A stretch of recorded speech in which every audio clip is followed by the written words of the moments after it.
नमस्कार, दैनिक भास्कर की morning news brief में आपका स्वागत है। मैं हूं शुभ्रा सुमन। आइए जानते हैं वो खबरें जो सुर्खियों में रही। ऑपरेशन सिंदूर को लेकर पीएम मोदी ने देश को संबोधित किया। आतंकियों ने हमारी बहनों का सिंदूर उजाड़ा था, इसलिए भारत ने आतंक के ये हेडक्वार्टर्स उजाड़ दिए। पाकिस्तान की तरफ से जब ये कहा गया कि उसकी ओर से आगे कोई आतंकी गतिविधि और सैन्य दुस्साहस नहीं दिखाएगा,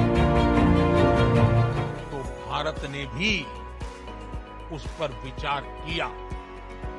हमने पाकिस्तान के आतंकी और सैन्य ठिकानों पर अपनी जवाबी कार्रवाई को अभी सिर्फ स्थगित किया है। भारत की तीनों सेनाएं लगातार अलर्ट पर है। पाकिस्तान के खिलाफ ऑपरेशन सिंदूर पर भारतीय सेना ने सोमवार को लगातार दूसरे दिन प्रेस कॉन्फ्रेंस की। सेना ने कहा, हमारी लड़ाई आतंकियों के खिलाफ थी, पाकिस्तानी सेना ने अपना बना लिया। Shown on the screen is the probable enemy PL-15 missile, which is of Chinese origin.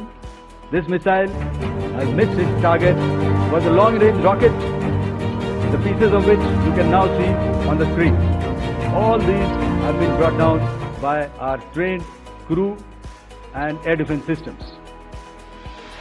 अमेरिकी राष्ट्रपति डोनाल्ड ट्रंप ने कहा कि उन्होंने भारत पाकिस्तान के बीच होने वाली परमाणु जंग रोक दी। On Saturday, my administration helped broker a full and immediate ceasefire, I think a permanent one, between India and Pakistan, ending a dangerous conflict of two nations with lots of nuclear weapons. If you stop it, we're doing trade. If you don't stop it, we're not going to do any trade. Bharat और पाकिस्तान के बीच ceasefire के 45 घंटे बाद सोमवार को 9 राज्यों के 32 airports खोल दिए गए। एयरलाइंस कंपनियों ने यात्रियों के लिए बुकिंग शुरू कर दी है।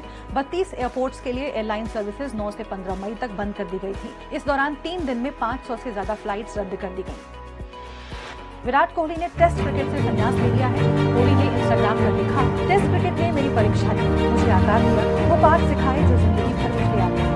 विराट ने 123 टेस्ट मैचेस में 9,230 रन बनाए। इसमें 30 शतक और 31 अर्धशतक शामिल हैं। कोहली T20 से पहले ही रिटायरमेंट ले चुके हैं। अब वे सिर्फ वनडे खेलते नजर आएंगे। अब बात आज की बड़ी खबर। ऑपरेशन सिंदूर की कामयाबी के बाद भाजपा देश भर में 13 मई से 23 मई तक तिरंगा यात्रा निकालेगी।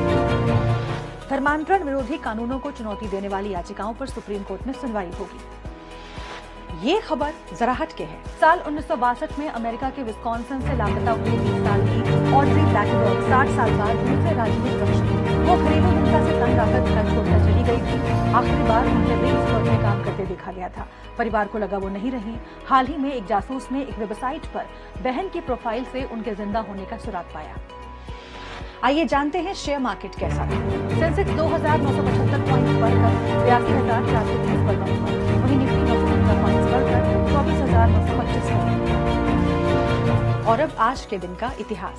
13 मई 1880 यानी आज ही के दिन वैज्ञानिक थॉमस एल्वा एडिसन ने इलेक्ट्रिक ट्रेन का पहला ट्रायल किया था। 2 डिब्बों की इस ट्रेन को लगभग आधे किलोमीटर के ट्रैक पर चलाया गया। इस ट्रैक की लंबाई 1882 में बढ़ाकर 3 मील कर दी गई। इसी साल ट्रैक पर ट्रेन चलाई गई। इसमें 90 यात्रियों ने सफर किया। और अब थॉट ऑफ द डे, मेहनत आदत बन जाए तो कामयाबी नजर आती है। तो आज की बात बस यहीं तक। मॉर्निंग न्यूज ब्रीफ में कल फिर होगी मुलाकात।